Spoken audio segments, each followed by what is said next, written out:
My hobby for the past 10 years or so has been around the world motorcycle adventure riding.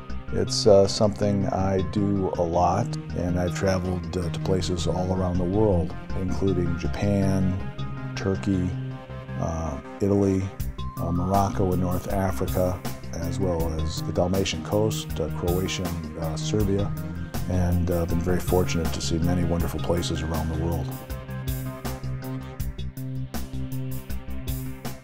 My name is Larry Stern, and I'm an orthopedic surgeon, and I practice in St. Paul, Minnesota. Because I'm a physician, people always want me on rides. I can provide first aid if something happens. And there are several trips in which you can go through a rather difficult exotic place and no one gets injured. And there are other times in which you go on a trip and people can get all sorts of injuries, some minor, some serious. And I was on the trip for about, I believe, 10 days. About a week in the pre-trip in those initial orientation days, and I had been into Bhutan for about 3 or 4 days when the accident actually happened. We had left the capital city of Thimphu and were on a road traveling from west to east, following the road to the left as it hugged the mountain, and as I rounded the curve, there was a truck right in front of me. As the bike hit the ground, my left arm was against my side and the bike went down on the left, and I knew I had broken my ribs, and you get a reflex paralysis almost in which you can't inflate your rib cage. Because I'm a doctor, I knew there were basically two things that could be very serious. One would be a pneumothorax. That can be fatal. At the very least, it can totally compromise one lung.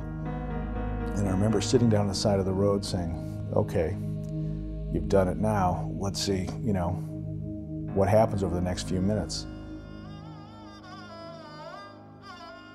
One of the things that makes Bhutan very special is that it has a reputation, deservedly so, of being a very peaceful, beautiful place. And they have something there called the Index of National Happiness, and they actually try and rank or determine how happy their people are, which is sort of definitely unique and kind of gives you a flavor for how seriously they take this.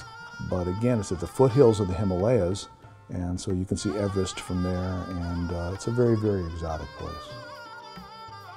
As they were wheeling me into the ER, again, because I'm a doctor, I knew that I had some serious injuries, and I reached into my wallet and I pulled out the card, and I remember it saying 2011 or 2012, and I was so anxious or upset I had to think for a moment, what year was this, And I said 10, and 10 definitely comes before 11 or 12. And I knew I had coverage, and I relaxed, because that was, I always carried the card with me on the trip, but never had thought about it very much. So I had a cell phone with me, and I immediately called the number on the card, even before I got any medical care, and notified Medjet assist in my predicament. And that was even before the doctor came to treat me. During the time I was in the hospital, I'd get periodic calls from Medjet Assist telling me progress that was being made to evacuate me.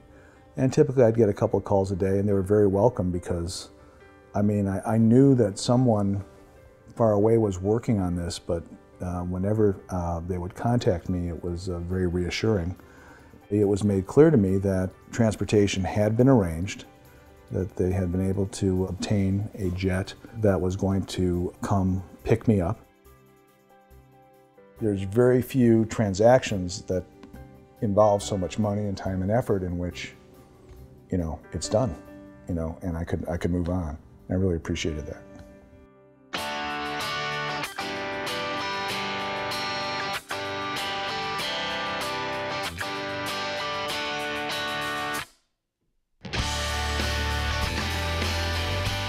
I'm riding again. I rode 500 miles last week. And I have another trip coming up to Utah and Arizona in about 3 weeks. So I'm back on the bike and enjoying it. And hopefully won't have to use Medjet Assist again. I like your service and I recommend it to everybody I know who travels, but we have to stop meeting like this.